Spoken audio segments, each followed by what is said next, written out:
Okay. So, yes, I know it's not a good look for me.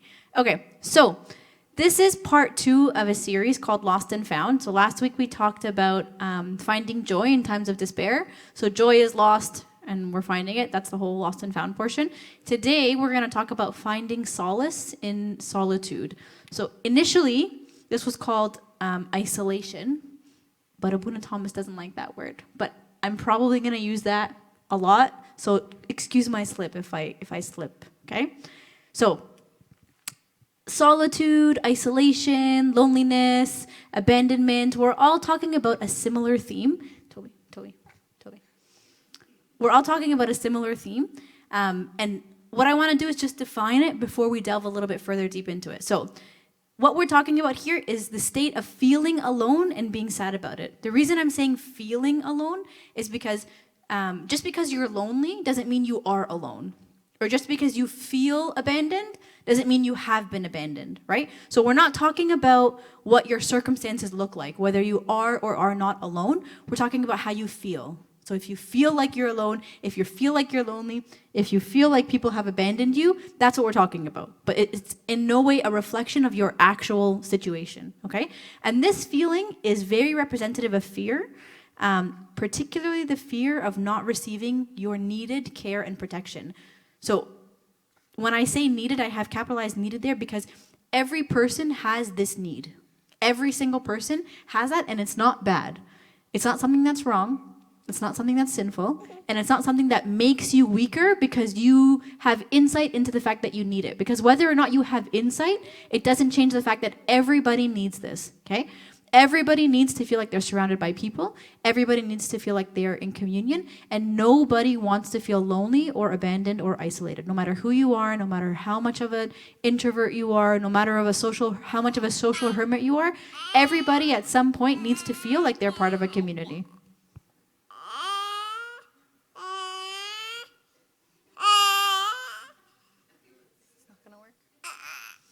Sorry, guys. My other disclaimer is that this does not apply only to single people, right? Whenever we talk about this, everyone's like, oh, that's just until you get married. That's not true, okay? Loneliness, abandonment, solitude, that applies to single people, married people, engaged people, people who are working. Every stage in your life comes with a season of loneliness, no matter who you are or what your circumstance looks like. So this is actually not at all reflective of what your circumstance is. It's reflective of what's going on inside of you, okay?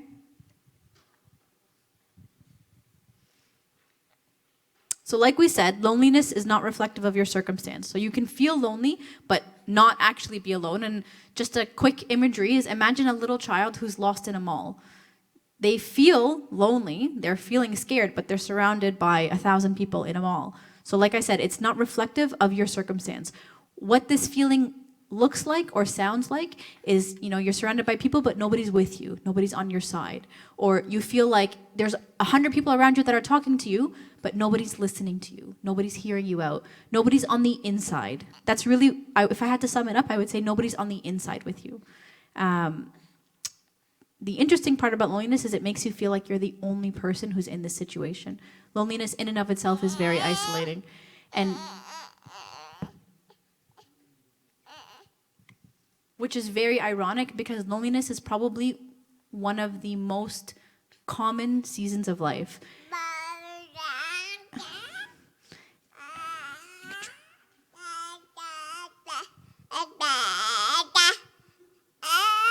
I'm also looking for Dada. Where is Dada? You want to try? Go. Let's go see Mika. Winner. Oopsies. Okay. So the ironic part, like I said, about loneliness is that is probably a common ground that you have with everybody. Everybody. But it makes you feel like you're the only person in the situation, which is extremely ironic. Aren't I much better? Like, no baggage? oh, yay, Daddy's here. Hi, pretty girl. Sorry, my kids are hijacking this talk. I'm so sorry. Hi, Millie.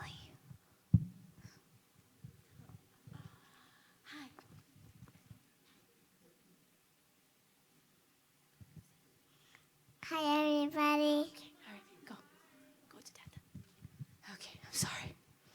kids are hijacking this talk. Goodbye. All right. Focus. Sorry. Now I'm focused again because they're gone. Okay, so loneliness in and of itself is not a sin. Okay? A lot of the times when we talk about this concept of loneliness in the church and in our community, it's framed as something that you need to fix. And that's fair. It is something that you need to fix because nobody enjoys being lonely. But it's not something that you need to fix because the emotion is wrong. You can't be faulted for the emotion. Okay? You can't be faulted for how you feel. What you can be faulted for is how you respond to that. And what you do in response to your loneliness could be sinful, could be wrong, could be something that needs fixing, absolutely. But you are not judged for the emotion. Feeling lonely in and of itself is not something that's wrong. So look at the first ever example of loneliness in Genesis 2:18. And the Lord God said, "It is not good that man should be alone. I will make him a helper comparable to him." Adam didn't do anything wrong. Adam wasn't lonely because he messed up. Adam wasn't wrong for feeling lonely. But at this point, he was still good. He hadn't messed up yet. So the loneliness in and of itself is not something that's wrong.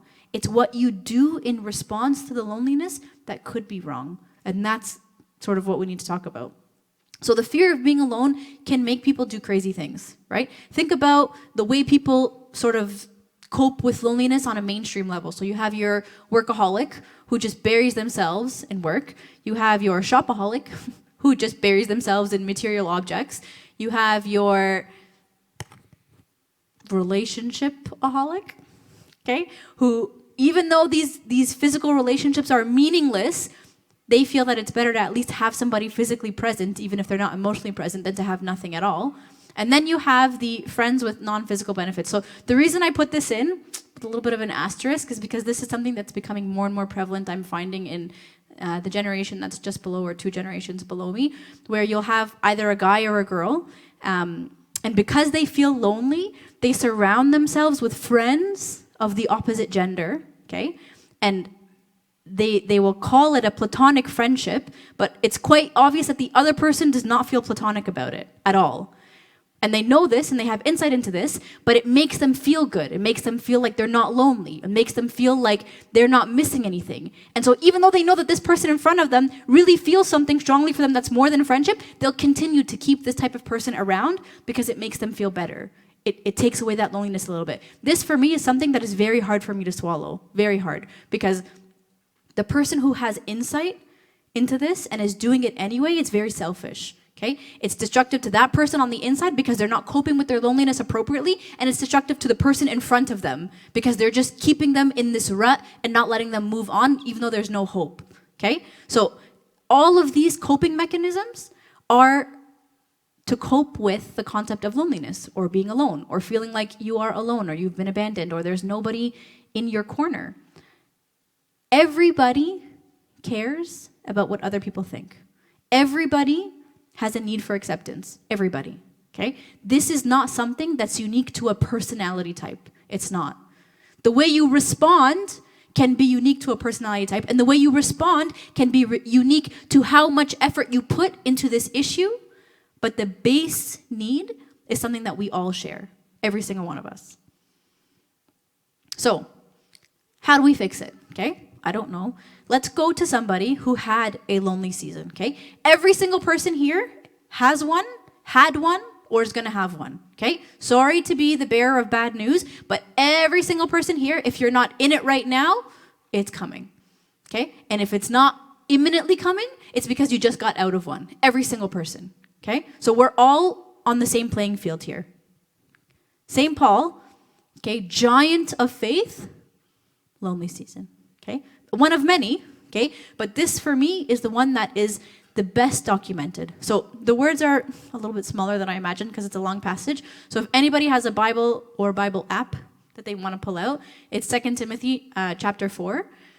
So just a little bit of context about this chapter. This is St. Paul's last epistle. Like he's waiting to be executed. These are words of a dying man, okay? And when we go through this and we read this, you're going to see that like his tone is different, okay?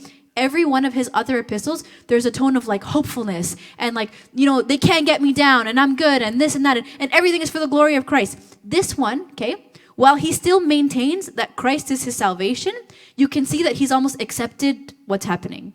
He's no longer like waiting for the miracle. He knows that this is the end for him. This is it. Okay? So his tone is very different. And he's a little bit more transparent about his lonely season. Okay? Which, I mean, sucks for him, but very good for us because we need a working example.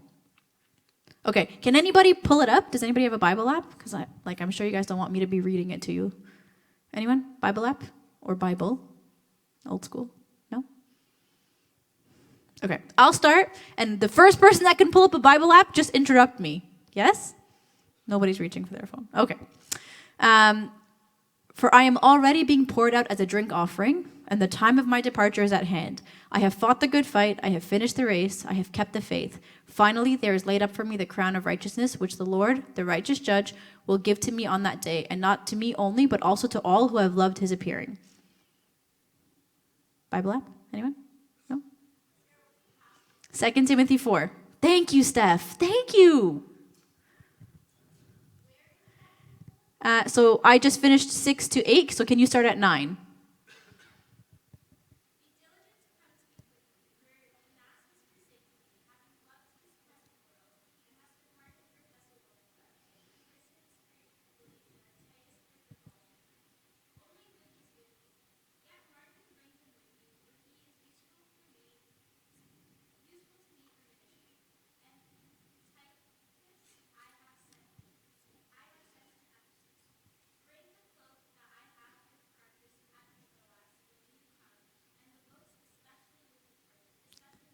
Awesome. Okay, I'm going to stop you there. Okay? So we're going to move on a little bit, but I'm going to come back to the second half of this.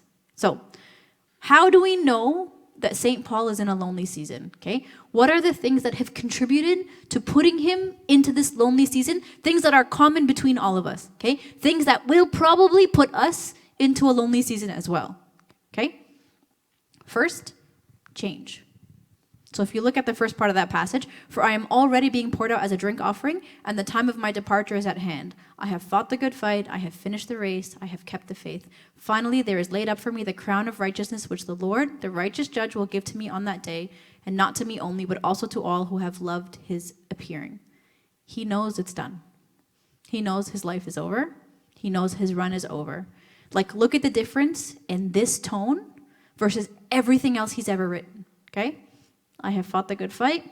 I have finished the race. He's done, okay? This is the first time he's ever been here. Every other time that he's been arrested or it's looking like things are getting bad, there's always some hope. There's always some change. There's always somebody who's going to come to him that's going to change the situation. This is the first time he's truly facing death, truly, okay? It's a change for him. Absent is the tone of hope and the tone of deliverance, and here it's just acceptance, okay? For him, the change is that he's probably going to die, okay? Not probably, he will die, okay? For us, it's any change, okay? I can tell you the first time, so I'm right on the cusp of a change right now. I've just finished mat leave with my son, and I'm going back to work for the first time tomorrow, okay? And so I remember this job that I'm going back to when I started it after my mat leave with my daughter, okay? I came from a hospital previously that was so social.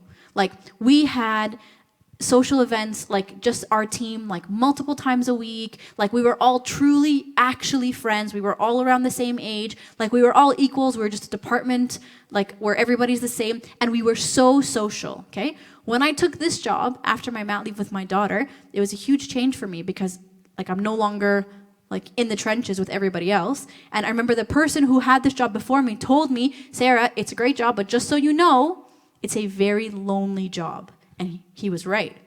And the change in and of itself was very isolating, but also the job is isolating because I don't have like colleagues that are my equals. I'm not part of a team of equals. There's my department, there's me, and then there's my bosses. And I'm the only medium. So this change for me was hard. It was really hard. And I was coming off of mat leave, which we're going to talk about later, which is also its own type of isolating. And it was a huge change. And it was really, honestly, the first time where I have felt that in a department of people, I manage a department of like 50 people, it was very lonely. And you really do feel like you're on your own in this role because there's no, look at me psyching myself up for tomorrow, but there's no winning, right? So to your department, you're doing everything wrong because you don't have their back to the higher ups, and to the higher ups, you can't do anything right because you're spending too much money, essentially. It's the summary of my job. So there's nobody who's like on your team because there's only one manager, and that's you. Think about any change in your life, okay? New job, new situation, new relationship status, new neighborhood, okay? A lot of the times people think that a breakup is what makes you lonely, and you know what? That's fair. A breakup, obviously, you've been relying on this person for however long, and you feel lonely after that. But you know what? Sometimes people feel lonely when they just start a relationship, because all of a sudden, they're having to devote, not having to, they want to, but having to devote all this time to the person that they're dating, and they don't have as much time for their friends. And, you know, there are obligations on either side. So, like, when I was dating my husband, a lot of his events that we had to go to on his side were in Mississauga. But all my friends are doing something here in the East. And that's isolating, because I'm FOMOing. I want to be part of that. But I can't be, because I have obligations on the other side. So the change itself doesn't matter. But often, any type of change can prompt you to start a season of loneliness, no matter what the change is. And I'm a big fan of change, okay? For me, change is good. But sometimes change brings with it this little side effect, right? In order for the change to be happening, you're giving something up. You're changing something that's old for the sake of something that's new. And that in and of itself can be isolating, okay? The second thing that contributed to his season of loneliness, separation, okay? So 2 Timothy 4:9 and 21. So he's telling Timothy, be diligent to come to me quickly, and then later, do your utmost to come before winter, because he's going to die. But be diligent to come to me quickly, and do your utmost to come before winter, okay? He's far away from everybody. He's far away from everybody who's on his team, okay? Whether they've left him or circumstances have happened, whatever, doesn't change the fact that he is separated from everybody for whatever reason. And that is hard. That is hard. And that often prompts a season of loneliness. You see this a lot with people who move away for school, okay? They've left their families, they've left their friends, they've left their comfort zone, they've left their entire social network, and they've gone away. And yeah, they'll make new friends, okay? Fair. But they will always be lonely for what they left behind because it's their comfort zone. Similarly, okay, people who've moved away from school, for school, and have come back. For me, that one is the hardest, those people, okay? Because they've moved away, they had loneliness, they had whatever, but life went on while they were gone. And they come back, everybody's in a new social circle, everybody kind of has a new routine, like everybody has new inside jokes with everybody else, and they don't feel like they fit in as seamlessly as they used to. Especially, like, depending on how long they've been gone or what continent they went to study on or go to work at or whatever, they feel lonely coming back as well as leaving, because all of a sudden there's a new normal and they're not in that normal. People moved on without them, right? It's hard. Mat leave. Okay, I hope none of you, I hope everybody gets pregnant, okay? Everybody should get pregnant is good. Babies are good, okay? But for those of you that get pregnant, and boys, okay, when your wives get pregnant, we're not talking about any premarital babies here, okay? When your wives get pregnant, okay, be very cognizant of the fact that mat leave is very isolating, very isolating. All of a sudden, you feel old in a second because your friends who are dating or not even dating, just chilling, are out at like 9 or 10 o'clock and you just want to die because you're so tired all the time. And even if you could get your baby to calm down for long enough for you to leave for half an hour, you don't want to because you're so tired. You just want to sleep all day. And then let's say you get yourself showered, like the day that you get yourself showered, and you're there, and you're freaking out because what's your husband doing with the baby at home? And you can't even focus on socializing, okay? You want to be social on mat leave, but your circumstances often prevent you from being able to do that. It's very hard, okay? And for somebody like me, who's very social and who FOMOs about everything, okay, mat leave was hard. We created a network of mat leave moms so that we could have our own daytime socializing, okay? But it's not the same because you know what you're missing out on because you just came out of that stage. And it's very isolating. I know somebody who was telling me about having a long course of their illness. They unfortunately had an illness. They got over it, thank God. But they came back to life, so to speak, Just like the guys who move away, everything had moved on. It's hard. Separation is hard. St. Paul had a hard time with it. Like, he's begging them to come back. He's reaching out to them and asking them to come and see him because he feels isolated. Because it is not good for man to be alone. That's why God created community. That's why he put us in community, because it is not good for men to be alone. It's not good for any of us. And whether you are alone or not, it is not good for you to feel alone, no matter who you are. Sometimes solitude is good.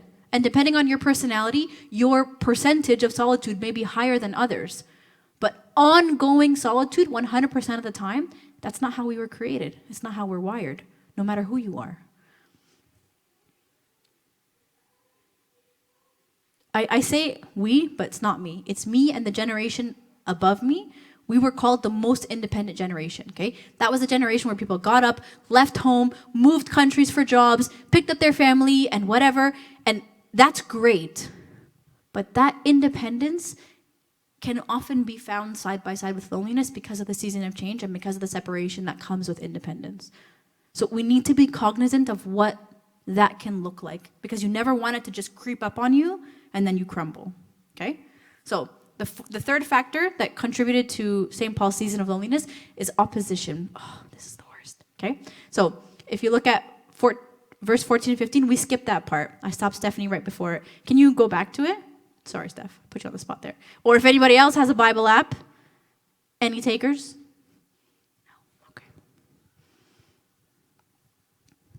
Oh, you, Steph. Sorry. Yeah.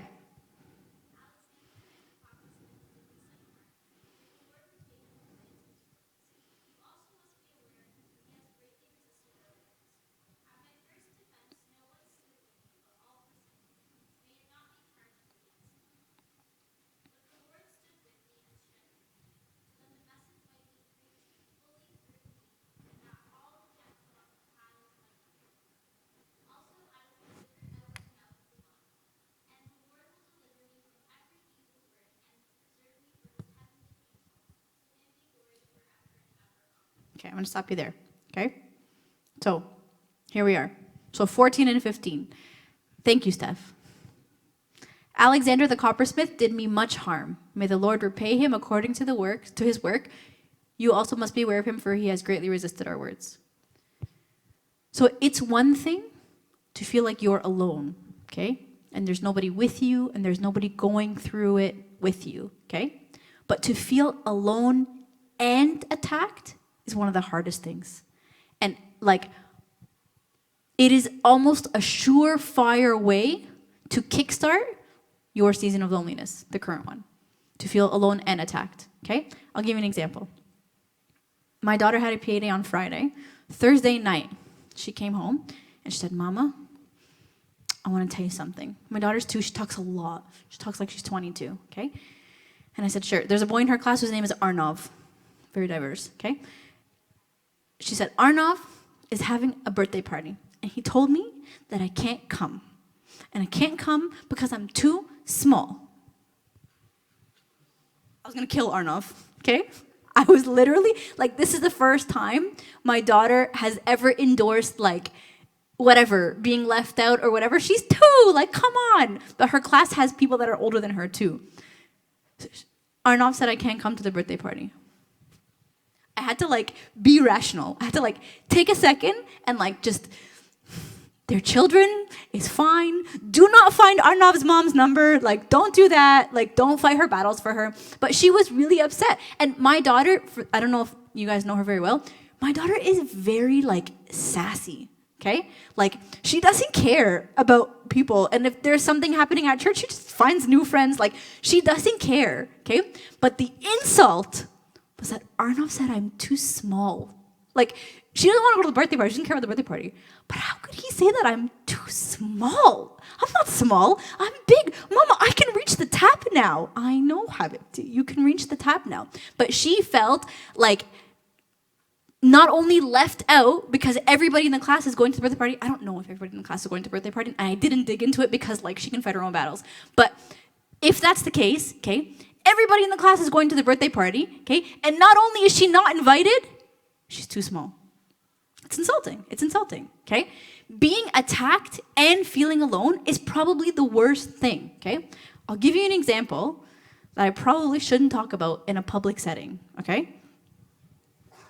Before Abuna Thomas came, okay? Before Abuna Thomas came, okay, when Abuna Daniel was leaving, God bless his efforts and everything he went to do in New Jersey. That's great for him, okay? But when he left, okay, everybody attacked Abuna Pshoi because they assumed that because Abuna Daniel was leaving, Abuna Pshoi must have done something wrong. So not only is he feeling alone because for whatever reason Abuna Daniel has to leave, but now not only is he alone, he's attacked. And everybody's saying that it's his fault. And he must have done something. Like, the worst thing ever. I hope that didn't get on the recording. I hope nobody can hear that if I'm not holding the microphone, okay? The worst thing ever. Honestly, like, it is so much harder to feel alone when you also feel like you're under attack. I don't know who Alexander the coppersmith was. I don't know who he is, okay? But he obviously did enough damage for St. Paul to mention him in his dying epistle, okay? Like, he obviously hurt him and cut him deep. And in St. Paul's feeling of loneliness, this obviously made it so much worse. I always admired my husband, okay? My husband, growing up, was immune to peer pressure, immune to this idea of being attacked or feeling left out because he has a twin, okay? So if they're somewhere and they don't like what's going on or somebody's being mean, nobody will ever be mean to them, but somebody's being mean to one of them, that's fine because there's two of them. And if you insult Rami, you insult Tamer. And if you leave out Rami, that's fine because Tamer's there. Rami is never left out because there's always his counterpart, always. Okay? And so when we talk about how we're going to raise our kids to try and be resistant, not immune, but resistant to peer pressure, he's like, well, I didn't have to do that. Yeah, you didn't have to do that because you were a twin. There was always number two of you there. You were never alone. But that, like, thank God Rami had that because that is something that is so useful because you are less, like, vulnerable to this. This idea of being attacked when you're alone is something that can cause a lot of damage. It's really hard. Like, thanks, Arnav. So, sorry, I'm really mad at Arnav, okay? Now, the last factor that we're going to talk about that we contributed to St. Paul's season of loneliness, rejection, okay? So if you look at verse 10, for Demas has forsaken me, having loved this present world. That's a harsh, like, criticism for whoever Demas is, okay? And has departed for Thessalonica, Crescens for Galatia, and Titus for Dalmatia. So these are three people that have left him, okay? Three people that were with him and have walked away from him, okay? Rejection hurts us, okay? I don't like, you guys don't know me very well. Some of you do, okay? I don't like talking about this kind of stuff because I don't like talking about feelings. I'm not like a very like emotionally sensitive that's not me, okay? But having listened to sermons about how to be emotionally sensitive, okay? The reason rejection hurts so much is because you feel like you have been rejected for something better. So not only are you hurting from the rejection, you're hurting from like being compared and falling short in that comparison, okay? So Demas, okay, prefers the present world to the world that St. Paul was trying to introduce him to. So not only has he left him, he now prefers something else, okay? In my mind, the analogy is like being left for another woman, okay? Not only does it suck that you're leaving me, us, I have a family. Rami's not doing this. This is just an analogy, okay? But now you're leaving for somebody else who's better, who's prettier, who's smarter, whose mat leave was not as brutal, like whatever, okay? So the rejection is twofold. Like this, along with the isolation while feeling attacked, surefire way to start a season of loneliness. Because everyone, to some degree, cares about what other people think. Some people care less, some people care more, but as an absolute, everybody cares, okay? Like, my daughter's pretty, like, sassy, she's pretty cold, she doesn't usually care. Arnav upset her, okay? I can tell you that my mom calls me, like, the most berda, and that's true, I am, okay? If I walk out of here and all of you attack me and be like, I don't know what you're smoking. That was the worst thing I've ever heard. I'm going to pretend like I don't care, but I care. I care. I would be offended because everybody to some degree cares. Even St. Paul, the giant of faith, is vulnerable to rejection. Everybody is vulnerable, and everybody is vulnerable to this season of loneliness. Everybody, okay? So in this season of loneliness, whatever it looks like for you, what do we do? How do we get out of it? Because you can't just wallow in your loneliness. Loneliness is like a festering wound. The more you sit there, like the more you don't treat it, the bigger it becomes in your mind. And the more you're like looking for reasons why you're alone. And the more everything that's happening around you confirms to you that you're alone. So right when you get into it, how do you get out of it? So the first step, I think, is insight, right? Know that you're in a season of loneliness and be okay with that because it's not unique. Everybody's been there, okay? How do we prevent destruction by loneliness? It's such a harsh word. So I'm going to take St. Paul as an example because, like I said, I'm not good at these kinds of feelings and that kind of stuff. I'm not good at it, okay? So what did St. Paul do? So number one, utilize your time wisely. So if you look at verse 13, bring the cloak that I left with Carpus at Troas when you come, and the books, especially the parchments. Seems kind of random, right?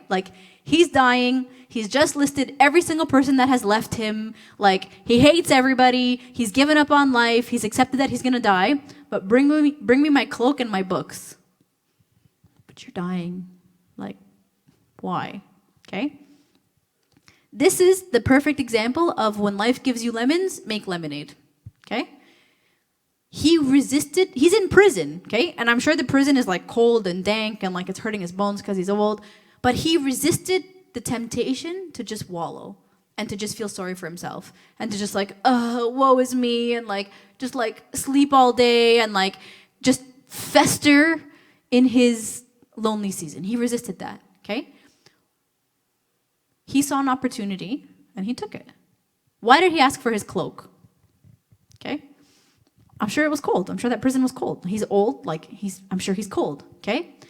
But when you are down, when you are depressed, when you are in your season of loneliness, okay, it affects your physical without a shadow of a doubt. I will never forget every single person who saw me on mat leave, and I would come to church or come to wherever, and they'd look at me you look rough. Please don't ever tell a pregnant person or somebody who's just had a baby that. Please, just tell them that they look glowy. Lie to them. That's fine, okay? But it affects your appearance no matter who you are, okay? You could be the kind of person that overeats to comfort themselves or doesn't eat at all. Or the kind of person who sleeps all day to comfort themselves or doesn't sleep at all. No matter what it is that you're doing to cope physically, it's going to show. It's going to affect your physical appearance no matter who you are. People know, even before you open your mouth, people can usually tell when something's wrong. Bags under your eyes that your concealer's not covering, you've lost weight, you've gained weight. Nobody's going to comment that you've gained weight, I hope. But generally, your physical appearance is very reflective. And when you let your physical deteriorate, that also contributes to your emotional deteriorating. One of the DSM criteria for depression is sleeping too much, gaining weight.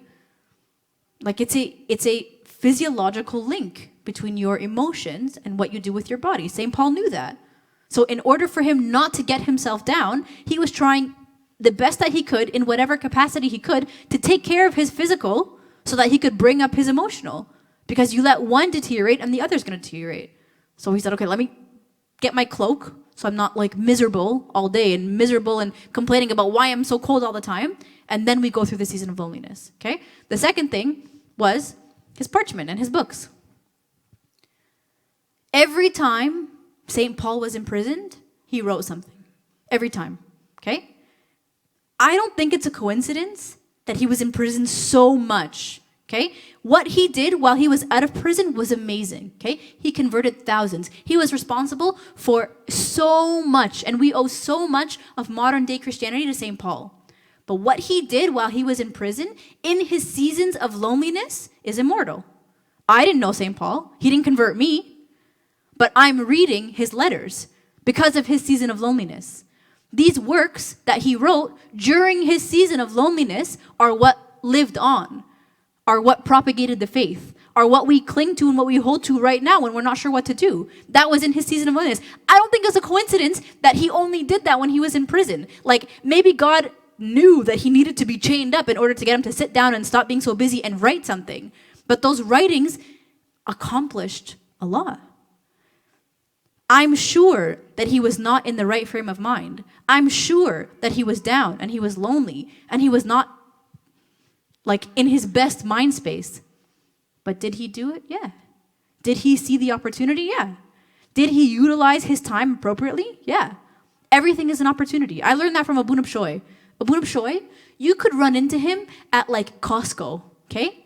Everything is an opportunity. Everything, okay? You could run into him at Costco and he is talking to the person who's like behind the counter who's gonna hook up SMSV for whatever, okay? You could run into him like on a beach somewhere and the person who works at the resort, who's whatever, he's talking to them about something to do with SMSV. That's Abunab Shoy. Everything is an opportunity. That's St. Paul. Everything is an opportunity.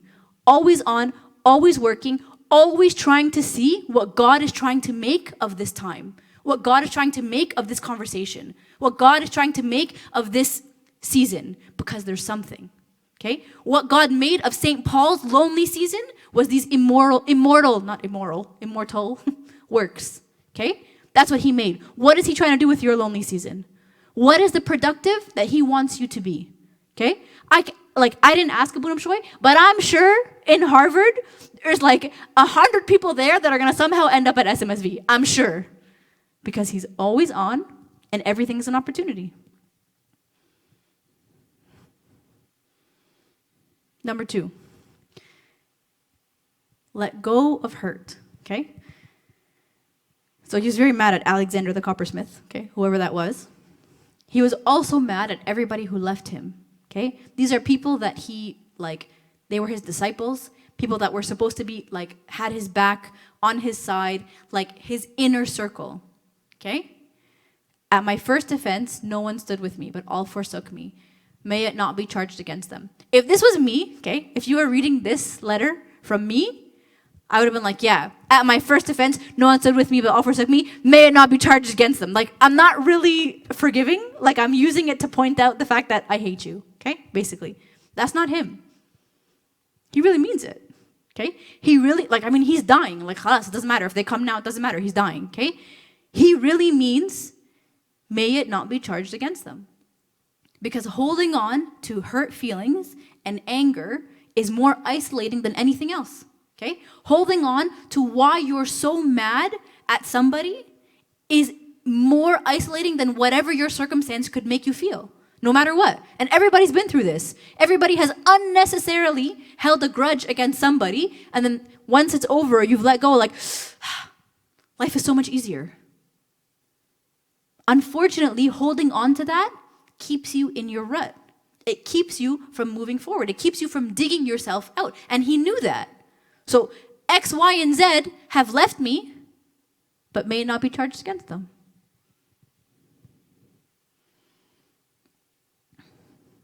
This one is very hard, okay? Wait, sorry, the other one, okay, about letting go. It's a lot easier said than done, okay? Take it from like somebody who can hold a grudge very easily, okay? It's a lot easier said than done. That's a whole other talk for another time, okay? How to let go. But if this is your issue and this is what's contributing to your loneliness, I would encourage you strongly to find whatever resource you need to figure out how to let go of this. Because letting go of grudges is really life-changing. It really is. Okay, so number 3. Look to the needs of others, okay? This sounds unrealistic, okay? I'm lonely, I'm alone, I'm by myself, I'm wallowing, I hate my life. Let me figure out how I can help other people. Like, it sounds like a Mother Teresa kind of thing, right? Like, not realistic for normal people. I challenge you, okay? I would challenge that. But the Lord stood with me and strengthened me so that the message might be preached fully through me and that all the Gentiles might hear, okay? When you can channel your difficulty to focus on somebody else, that action in and of itself takes away loneliness. Because first, you feel alone, right? You're by yourself. But the second you're looking for a way to help somebody else, you're looking at somebody else, and all of a sudden you're reaching out to somebody else, and all of a sudden you're in a situation with somebody else, and possibly in a relationship, platonic, with somebody else. So all of a sudden, just the fact that you've reached out to another person brings another person into your season of loneliness, thereby decreasing how lonely it must be. Because all of a sudden you're not alone anymore. Even though you're doing it to help somebody else. They're not helping you. You're getting nothing out of this. You're doing it to help somebody else. All of a sudden, you've brought somebody into your isolated bubble. It makes you focus on somebody else. It makes you reach out to somebody else. It makes you pray for somebody else. And in that prayer, there's sacrifice, there's self-sacrifice, there's power, there's healing, there's community. Because all of a sudden, your focus is not how alone you are. Your focus is what you can do to help somebody else. The best example of this, okay? The best example. John 14-16 is like a progression, okay? It's Christ is telling the disciples, like slowly, that he's going away, okay? And they're getting like anxiety that he's leaving. Like, what are we supposed to do? Like, how are we supposed to find you? How are we supposed to go on, okay? And Thomas says to him, Lord, we don't know where you are going, and how can we know the way? They're starting to get very anxious, okay? And he's trying to like, calm them down. I'll not leave you orphans. I will come to you, okay? Don't worry, everything's fine. But inside of him, okay, he's in a season of loneliness, okay? Indeed, the hour is coming. Yes, now has come, that you will be scattered each to his own and will leave me alone, okay? Christ saw what was coming. He saw that after the garden, okay, they're all going to scatter and he's going to be by himself. That even the people who promised that they would never leave him are going to scatter and he's going to be by himself. He knew that. He knew that. And while he's like sitting there looking at the loneliness that's coming, what's he doing? He's comforting the disciples. He's telling them, I will not leave you orphans. I will come to you. He's struggling, okay? He's very much human. He knows that they're going to leave him. But I will not leave you. I will come to you. Everything's okay. And he's focusing on how to help them.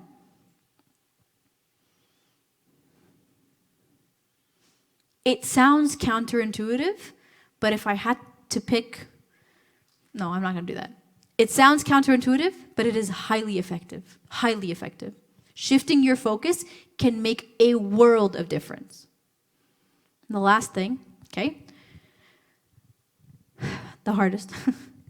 Recognize the presence of God, okay? So same verse, okay? But now look at what we can get from his words, okay?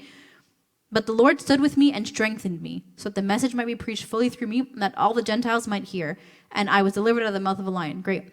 And the Lord will deliver me from every evil work and preserve me for his heavenly kingdom. To him be glory forever and ever. Amen. You are never alone, okay? It may feel that way. It may feel like everybody has abandoned you, but you are never alone, okay? Being alone means that you are without anyone, but you are never without anyone. You are always with him. No matter how many people here have left you and how many people here have abandoned you, you are never alone because he has never left you. And if you look at Christ's verse in the last one, okay, and yet I am not alone because the Father is with me. He saw what was coming. He saw his arrest and he saw that he was going to be standing there by himself when he was arrested. He saw that. And yet I am not alone because the Father is with me. He is the perfect example of the certainty and security of the Father's love. The perfect example. Because you are never alone. The problem is not whether or not you're alone. The problem is whether or not you know that. Okay? The fact doesn't change that you are never alone. What changes is whether you believe that or whether you feel that. Okay? You may not feel that. Okay? But being in prayer will make you feel that way. Because he's never left you, but prayer puts you in a situation to make you realize that he hasn't left you. Whether you pray or not, he hasn't left you. But whether you pray or not will determine whether you feel like he's left you or if he hasn't. You may not see it, you may not hear him, you may not feel him, but if you believe in him, then I encourage you in this season of loneliness to pray. Not for him, for you. Because that prayer will show you that he is still very, very much present. It's not for him, it's not for his benefit. It's for you, because this is how you will crawl out of this season of loneliness, is to know that he hasn't left you, that he's with you. Look at the proof, okay? So we saw that Christ was coming upon a season of loneliness where he told them that you will all scatter and you will all leave me alone, okay? What was his next step? What was his coping mechanism? The Garden of Gethsemane. And what did he do there? He prayed. It seems pretty black and white, given the fact that that's what he did. He was lonely, and so he prayed, and so he was no longer lonely. It's not for him. It's for you. It's for you to realize that there is somebody who is always on your side. That it is for you to gain that comfort and that solace in knowing that you are never alone, that you cannot possibly be alone, because he's always with you. Just look at the proof in the verses. I will not leave you orphans, I will come to you. I am with you always, even to the end of the age. I am not alone because the Father is with me.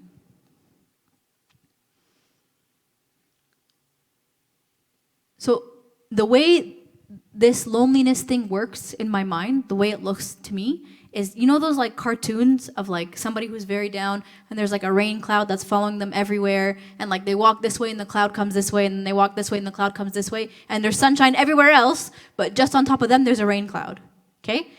When you can recognize his presence, when you can recognize that you are never alone, it's the opposite, okay? Psalm 84:11, for the Lord God is a sun and shield. The Lord will give grace and glory. No good thing will he withhold from those who walk uprightly.